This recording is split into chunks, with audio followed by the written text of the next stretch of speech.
들으라고 좀 많이 시켰고요. 강의 자료 외에도 좀 많이 들었어요. 다시 28쪽에 2번 항목을 같이 보도록 하겠습니다. 한 단락을 읽고 그 단락에 대해서 우리 학생이 쓴 부분에서 우리가 지금 얘기하고 있는 이 점검해야 될 부분들이 제대로 되는지 안 되는지를 한번 보고 이 글을 참작한다고 생각하고 한번 글을 보시면 좋겠어요.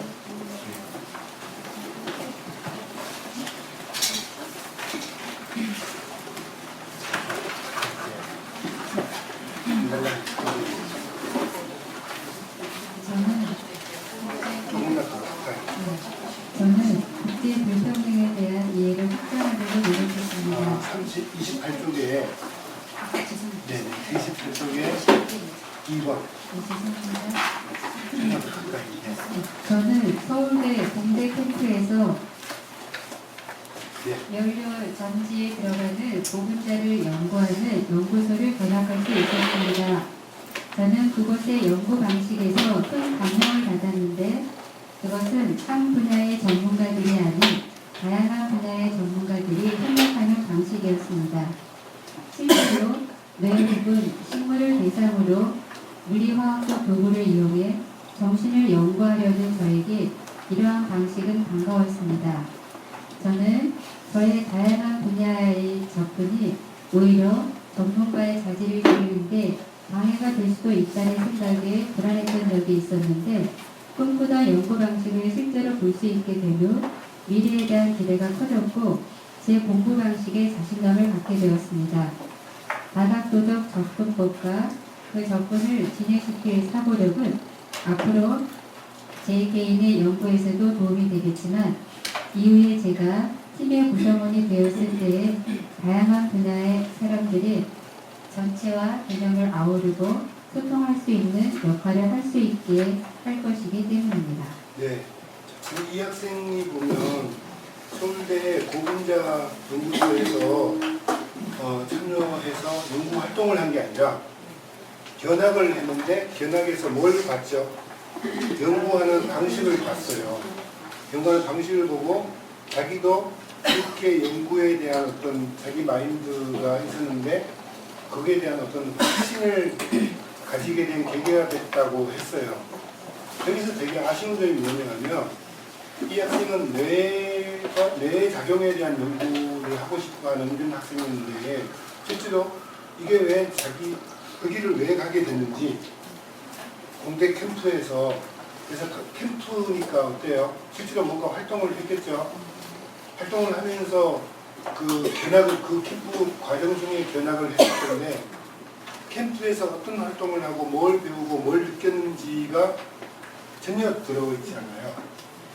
그 자기 관심 영역인 앞으로 뇌 연구에 대한 관심 영역 부분에서 이것이 흥미가 서로 이렇게 연결될 수 있겠다는 생각은 했지만 여기서 부분에서 그 방식에 대해서만 얘기를 하고 실제로 자기가 이루기 위해서 어떤 노력을 했는지 그 부분에 대한 과정들이 세밀하게 없어요.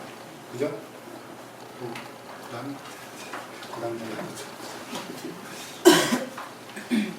2학년 때 저는 인간의 정신에 관한 글들을 판독하고 있었습니다. 또 그때 사회는 판결 비리로 인해 한참 시끄러울 때였습니다. 저는 이 문제와 뇌 관련 글에서 알게 될 ANN을 연결할 수 있겠다고 생각했고 ANN을 이용해 판결에 대한 안전망을 만들고자 했습니다. 저는 우선 판례들을 모으고 고의성, 방법, 반성 여부 등 몇 가지 기준을 가지고 판례들을 수치화시킨 후 그 데이터를 학습시켜서 시스템을 만들었습니다. 그 결과 저희는 데이터가 입력되면 그에 따른 형량을 자동 산출해내는 시스템을 만들었습니다. 하지만 판례의 수가 적은 탓에 평균 오차 제곱이 1.4가 나왔고 기준의 수가 적어 사회에 영향력을 미치는 시스템임에도 불구하고 신뢰성이 떨어졌습니다. 저는 신뢰성이 떨어지는 어려운 이유가 판례와 기준의 수에 있다면 법률 전문가들과의 협력 속에서 판례와 기준이 추가되고 섬세한 수치화가 이루어질 경우 신뢰도 있는 시스템이 나올 수 있을 것이라고 생각했습니다. 네, 두 번째 단락을 잘 보면 이 학생이 자기는 뇌와 관련된 분야에 관심이 있고 그쪽에 뭔가 연구를 하고 싶다는 그런 어떤 계획을 밝히고 있는데 그것의 활동으로서 판결 비리 사건을 통해서 판결에 대한 안전망을 만들고자 했다고 했어요. 그리고 컴퓨터 시스템들을 활용을 해서 코딩을 했겠죠. 그렇게 해서 데이터를 입력하고 산출, 뭔가 이렇게 해내는 시스템들을 했는데 오류가 있긴 했지만 이렇게 했다라고 설명했습니다. 그러면 첫 번째, 2학년 때 저는 인간 정신에 관한 글들을 탐독하고 있었습니다와 그 이후에 것들이 어떻게 연결되나요? 약간 뜬금없다는 느낌이 들기도 하죠. 두 번째, 인간 정신에 관한 어떤 책을 읽었는지, 그 책이 왜 읽게 됐고 그 책을 읽으면서 어땠는지 이런 부분을 설명하는 것들이 좋을 수도 있어요. 그걸 뭐 예를 들어서 학습 동아리를 통해서 했다든지, 그 다음에 이 저라는 표현을 쓰다가 갑자기 저희라는 표현을 써서 뭔가 집단이 같이 연구한 것 같은 느낌이 드는데 이게 자율동아리인지 구체적으로 뭔지가 실체가 보이지가 않죠, 그죠? 그래서 이 학생은 내가 지금 이 활동한 게 대단한 활동이라고 생각했고 이 활동에 대해서 뭔가 이렇게 정리를 하긴 했는데 실제로는 연결성이 긴밀하게 이루어지지 않았어요. 다음 단락 봅시다. 저는 논문 작업에서 느꼈던 부족함 때문에 직접 데이터를 만들어내는 연구를 하고 싶었습니다. 그래서 교육청에서 진행하는 시스템 RNA의 조장 역할을 참여했습니다. 저희 팀 주제는 식용약 만들기였습니다. 형태는 탄수화물하고 그 구조를 지방을 이용해서 보호하고자 했습니다. 탄수화물로는 우뭇가사리를, 지방은 식용 글리세린을 이용했습니다. 저희는 둘의 비율을 맞춰가며 최적의 질감과 감도를 찾아냈고 영양소 첨가와 자연분해가 가능한지를 살펴봤습니다. 이 과정에서 제가 느낀 점은 실험의 효용성과 제 역할이었습니다. 저는 과학을 시작할 때부터 실험보다는 아이디어를 중시하는 편이었습니다. 하지만 탄수화물 구조에 지방을 결합하고자 한 이 단순한 아이디어가 실제적인 결과물을 낸 것은 실험이 없었다면 불가능했습니다. 생각이 막힌 상황에서도 실험의 재구성과 보강을 통해서 계속 아이디어를 진전시켜 나아갈 수 있다는 것을 깨달았다는 점이 제게 매우 고무적인 일이었습니다. 나아가 저는 실험 과정을 예리하게 관찰하고 문제점이 무엇인지를 찾으며 새로운 계획을 세우는 일이 제가 잘 해낼 수 있는 역할임을 느꼈습니다. 이 글을 보면 이 학생은 상당히 수능 있는 학생이다라는 느낌을 갖긴 하지만 마지막 문장에 보면 나아가 저는 실험 과정을 예리하게 관찰하고 문제점이 무엇인지를 찾으며 새로운 계획을 세우는 일이 제가 잘 해낼 수 있는 역할이다 라고 정리를 했잖아요. 실제로 이 내용이 앞에 어떻게 설명된다라고 하는 부분이 있어요. 그런 부분들을 어떻게 했을까요? 잘 설명해냈어요. 근데 이러한 설명이 여기서 말하는 어때요? 나의 활동이 여기서 전공 적합성 이런 부분과 그 다음에 자기 주도성 이런 부분에서 서로 어떻게 연결되는가라고 하는 부분에서 자기 주도성은 참 잘 연결되어 있는데 이게 왜 화학을 공부하는 모습과 연결되고 어떻게 왜 이런 연구들이 내가 전공을 하자는 화학과 상관성이 있는지를 밝혀내는 거나 연결시키는 부분들을 하지 못했어요.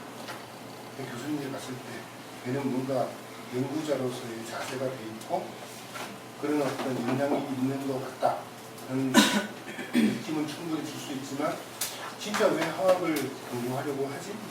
라고 하는 건 계속 첫 번째, 두 번째에서 의문이 생기고 있어요. 그죠? 그러면 그 다음 거를 봅시다. 32개 2번을 갖고 보도록 하죠.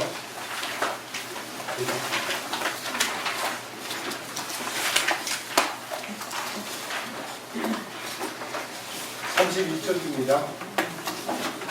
저는 국제 불평등에 대한 이해를 확장하려고 노력했습니다. 교내 영어 시사 토론반을 대표하여 2015 UN 70주년 스피치 대회 및 커리어 박람회에 참여했습니다. 이때 청년 실업에 관한 발표를 준비하며 고용 불안정이 난민 문제와 연관됨을 알게 되었습니다. 시리아 난민들이 만 명에 성공하더라도 정치, 경제, 사회, 문화적으로 어려움에 처한다는 사실을 생각해 유엔의 경제적 불평등 해소를 위한 법적 규제 마련을 촉구하는 내용을 발표했습니다. 대회를 준비하면서 경제적 안정은 공동체 유지에 필수적임을 깨달았습니다. 특히 유럽의 난민 수요과 테러 발생이 경제적 불평등과 문화적 차별, 정치적 극단주의가 맞물려 반복됨을 느꼈습니다. 행사 당일에는 다른 학생들의 발표를 들으면서 제가 미처 알지 못했던 유엔의 불합리한 측면에 대해 배웠습니다. 국제이주기구에서는 정착한 국가에 기여하는 난민들의 사진과 이야기를 보고 그들을 수동적인 대상으로만 인식했던 점을 반성하게 됐습니다. 네, 하나의 활동 사례를 들어서 자기 생각을 했는데 여기서 노력했던 활동들이 구체적으로 뭐예요? 영어 시사 토론만이었어요. 그리고 거기서 뭘 했죠? UN 커리어 박람회에 참여해서 난민 문제에 대한 그런 내용들을 공부하고 활동을 했습니다. 그 내용이 쭉 설명되는데 그 과정에 참여하면서 배우고 느낀 점이 있나요? 없나요? 잘 들어있죠? 그죠? 네. 그 다음을 또 보죠. 또한 경제적 불평등에 대한 가설 설정과 검증 활동도 했습니다. 교내 경제 동아리에서 불평등의 심화 원인을 파악해 적합한 해결책을 제시하기 위해 통계를 활용해 무역의 확대와 경제 불평등의 관계에 대해 발표했습니다. 이를 위해 연구 대상으로 불평등이 심각한 중국을 선택하여 중국의 무역과 불평등 관련 지표를 살펴봤습니다. 중국 통계청 자료를 찾아 그래프를 작성하고 비교해본 결과 무역 확대와 불평등 심화 사이에 상관관계가 있음을 확인했지만 이것이 인과관계인지 혹은 제3의 원인이 있는지 궁금했습니다. 이를 해결하려고 거대한 전환의 시장 자유주의 공동체 해체에 관한 부분을 읽고 인과관계가 있음을 확인했습니다. 하지만 사회현상의 원인을 파악하는 방법에 대한 책을 읽고 저희 연구 방식에 한계가 있다는 점을 깨달았습니다. 무역 확대와 불평등을 주제로 다양한 통계를 제시했지만 독립 변수가 될 수 있는 다른 요인들의 통계는 포함하지 않았다는 것을 발견했습니다. 이후 통계 분석을 할 때는 여러 요인을 함께 비교하는 것이 중요함을 알게 되었습니다. 네, 첫 번째 단락에서는 국제 불평등에 대한 이해를 도모했고 두 번째는 경제적 불평등에 대한 활동들을 했어요. 그 하면서 자기의 내 안에 어떤 오류가 있는지를 느끼게 됐고 여기서 자기 독서 경험을 얘기하죠. 거대한 전환을 읽고 거기서 어떤 해법들을 찾아보려고 했다 라고 하는 것들을 썼어요. 이 학생이 면접 갔을 때 교수님들이 다 거대한 전환을 읽었다는 게 말이 되니? 라고 하면서 실제로 읽었냐를 물어본 게 아니라 어떤 부분에 주장을 했어요. 칼 폴라니가 마르크스가 했던 말 중에서 자본주의의 가장 핵심적인 문제를 뭐라고 얘기했냐? 라고 물었어요. 그랬더니 이 학생이 악마의 수레바퀴를 설명을 했어요. 자본주의 자체가 거대한 악마의 수레바퀴다. 그 수레바퀴에 의해서 자본주의가 작동한다. 그럼 어떻게 악마성이 형성되는지를 설명하기 시작했어요. 그랬더니 교수님이 됐다. 제대로 읽었군요. 딱 끊었어요. 그애가 이제 갔다 와서 교수님들이 그러니까 예를 제가 그랬죠. 걔가 걱정하는 거는 서울대는 김수행 교수님이 나간 이후에 막스 공부하시는 전문자가 하나도 없어졌는데 걔가 이거 읽었다는 게 오히려 지금 교수님들에게 뭔가 이렇게 찍히는 문제가 되지 않을까요? 라고 이렇게 걱정을 했었거든요. 제가 그랬어요. 교수님은 학자거든요. 학자는 그 학생이 어떤 데 관심 있고 공부하려고 하는가에 더 관심 있지 진보냐 보수냐가 중요하지 않아요. 기본적으로 모든 학자는 진보죠. 왜냐하면 기존에 어떤 문제가 있는가를 발견을 해야 되고 그 문제를 해명해야 되고 해법을 찾아야 됩니다. 그러니까 기본적으로 학자는 진보적인데 삶은 보수적일 수 있어. 왜냐면 강남에 살거든. 전형적으로 강남 좌파일 경우가 많지. 그러니까 네가 걱정하지 않아도 돼. 마음껏 얘기를 하라고 했어요. 실제로 그래요.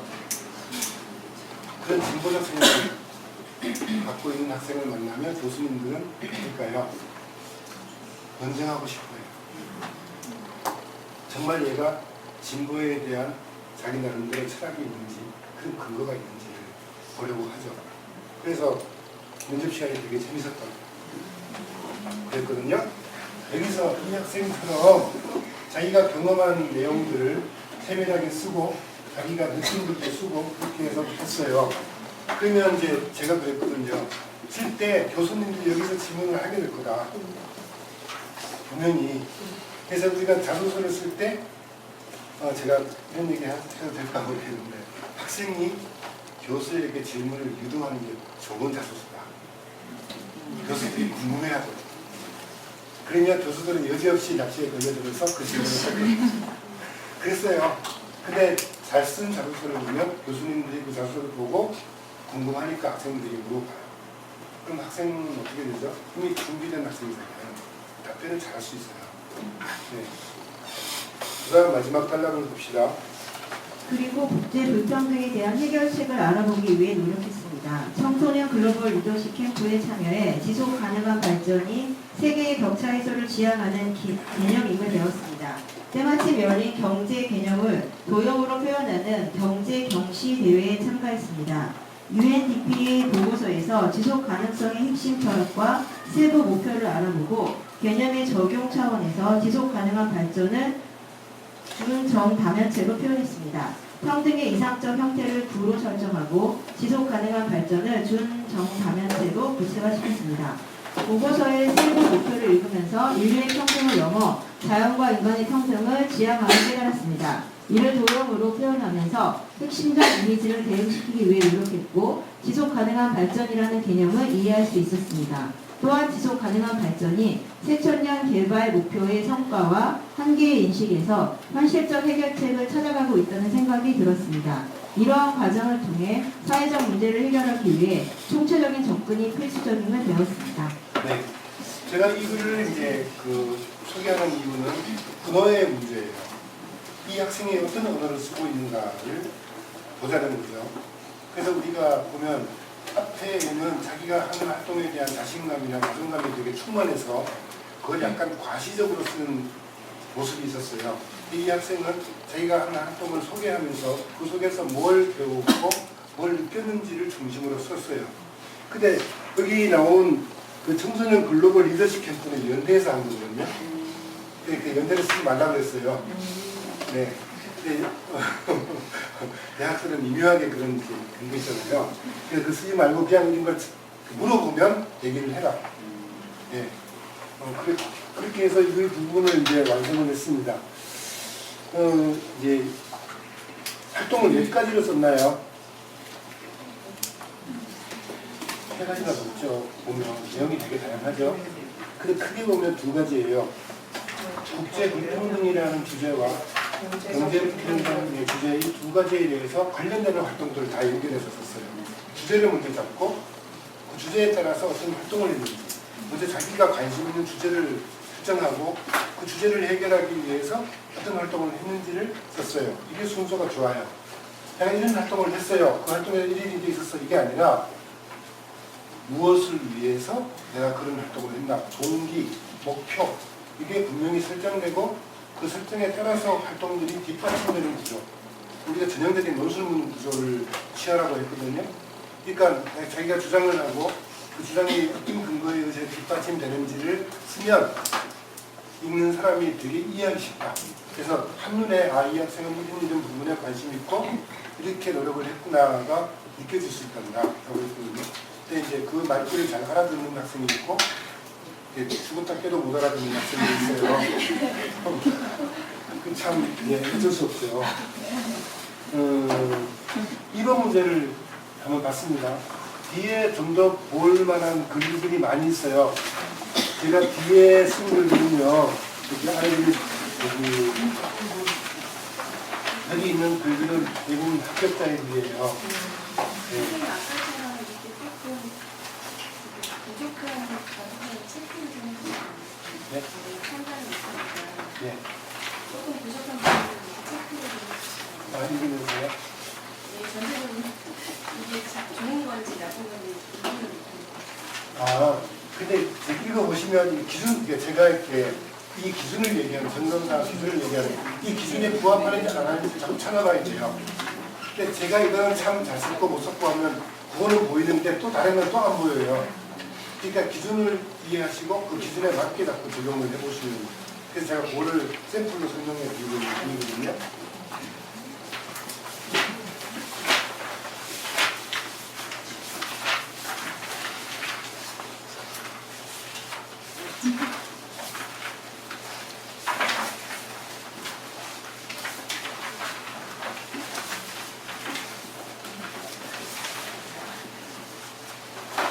(38쪽을) 한번 봅시다.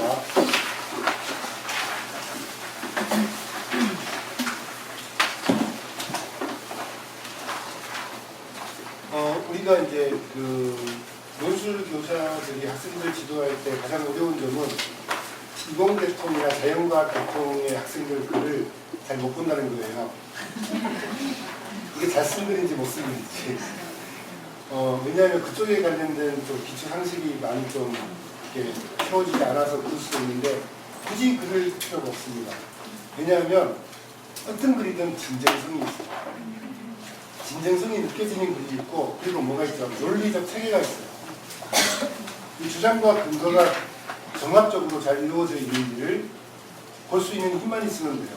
그 다음에 문장을 구성할 때 어떤 언어로 그 구성이 주술관계가 잘 연결되어서 우리 문장의 좋은 점은 단박한 문장이거든요. 줄줄줄 늘어나는 문장이 아니라 단박한 문장이어야 좀 더 설득력이 있다. 이제 유심히 제가 이렇게 아이들에게 언어 공부를 시킬 때 JTBC의 손석희의 뉴스 브리핑을 꼭 들어보라고 하거든요. 그러면 이제 손석희가 뉴스를 진행하다가 어떤 주제 하나를 가지고 길게 설명할 때가 있죠. 그죠? 그러고 나서 팩트체크 하죠.